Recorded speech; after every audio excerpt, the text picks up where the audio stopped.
Hello and welcome to the Roasted and Barreled Review.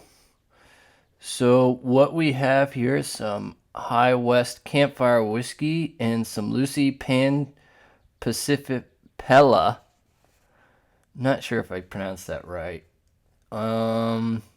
Just kind of chilling on a sidewalk table. I chose this because I love spring because it allows you to get out and be able to people watch on the sidewalk. It was actually kind of chilly that day, but it allows you to get out and just be outside and not be freezing, be comfortable.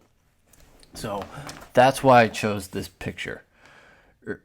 Anyways, before we get to the review, I wanted to talk about coffee subscriptions. Now, I wanted to see the catch with coffee subscription. Were they worth it? Is it what's going on there? So what I'm finding is it's actually a pretty good deal. You can find a bag of coffee that'll give you about 11 cups for about 60 to $1.20 a cup, which is a very, very good deal. And I saw no cancellation fees or anything troubling. Like, it's not like a gym where you got to write and prick your finger and do all this extravagant stuff to try and cancel it.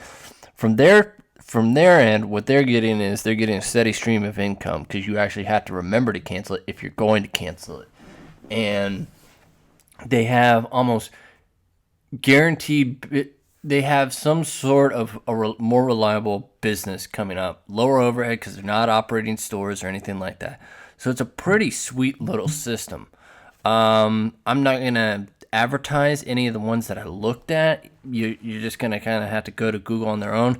There's some veteran run companies. There's some nonprofit pet companies. There's the one that didn't make sense was there was a worldly kind of like, we'll bring you coffee from around the world. It's like, coffee already comes from around the world, man. Like, everything from Africa to South America to Central America, like, it's all the beans are already coming from around the world, so it's not really that special to me.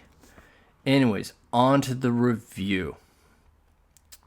First, Luce Coffee Company from Houston, Texas. We got their Pacificopela blend. I like this. It is smooth chocolate and like coffee taste, or what coffee should taste like. It's not overbearing. It's subtle enough to let you know it's subtle enough to let you know it's there, and that's about it. I definitely give this a buy rating. Go ahead and buy it. Now for the High West Campfire whiskey. High West is a distillery out of Park City, Utah, and they're one of the whiskeys outside of the traditional American regions, Tennessee and Kentucky, that is making some headway and having success. You see them all over Instagram and everything, and they are doing quite well for themselves to being in such a, I wouldn't say abnormal, but non-cliche region. Using that word kind of like cliche. So with this Campfire whiskey, I wanted to get it because I want to see what it's about. It's a blend of rye whiskey, bourbon whiskey, and Scotch whiskey. And that intrigued me. What was that going to be like? Opening it, it strangely does smell like a campfire. Like, how they do that. It's mainly the Scotch and the peatiness, but like, it was so dead on. And I never had this feeling of wanting to taste the campfire, but after smelling this, I did. And after tasting it, I could tell you that it's not a flavor for everyone.